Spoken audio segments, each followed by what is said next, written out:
Welcome back to the 90-Day AI Mastery course. Today is day 5, and we are going to learn one of the most powerful concepts in programming, loops.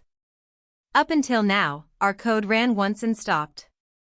But real automation relies on running code blocks repeatedly. Today, you will master the two main loop structures in Python, while loops and for loops. We'll explore sentinel controls, sequence iteration, and the range function.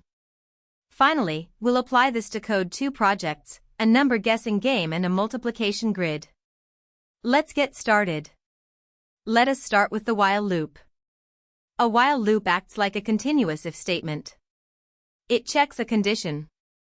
If the condition is true, it runs the code block.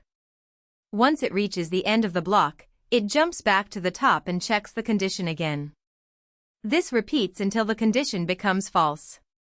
If you forget to update the variables within the loop, the condition will remain true forever, causing an infinite loop. Always make sure your loop has a clear path to exit. Here is a practical example of a while loop using a sentinel control. A sentinel value is a specific input, like the word exit, that signals the program to stop. We initialize our variable user_input as an empty string. The loop checks if the input is not exit. Inside the loop, we prompt the user for input. As long as they don't type exit, the loop continues to execute. Once they enter exit, the condition becomes false, the loop terminates, and the final print statement runs. Next, we have the for loop. While a while loop runs until a condition changes, a for loop is designed to iterate over a sequence of items, such as a string, a list, or a range of numbers. It automatically loops once for each element in the sequence, assigning the current element to a loop variable that you can use inside the block. This makes for loops incredibly clean and easy to use, especially when you know in advance how many times you want to iterate. Let's see a simple for loop in action. Here, we have the string variable word holding Python.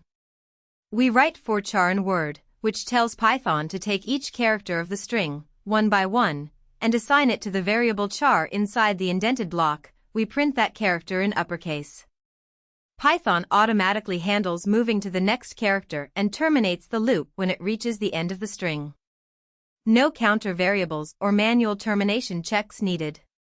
To make for loops even more powerful, Python provides the built-in range function.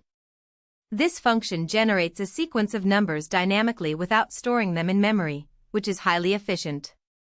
It can take up to 3 arguments, start, stop, and step.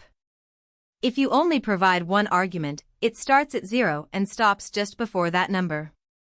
If you provide 2, it defines the start and stop boundaries. And if you provide 3, the third argument determines the increment or step size between each number. Here are some examples of using range in a for loop.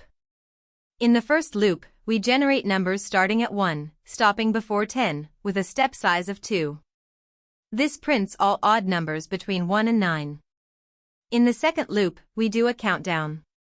We start at 5, stop before 0, and use a negative step of -1. This outputs a classic countdown, 5, 4, 3, 2, 1. Range is incredibly versatile for creating specific iteration patterns in your code. Now let's apply our knowledge to build Project 1, an interactive guessing game. In this program, the computer will pick a secret number.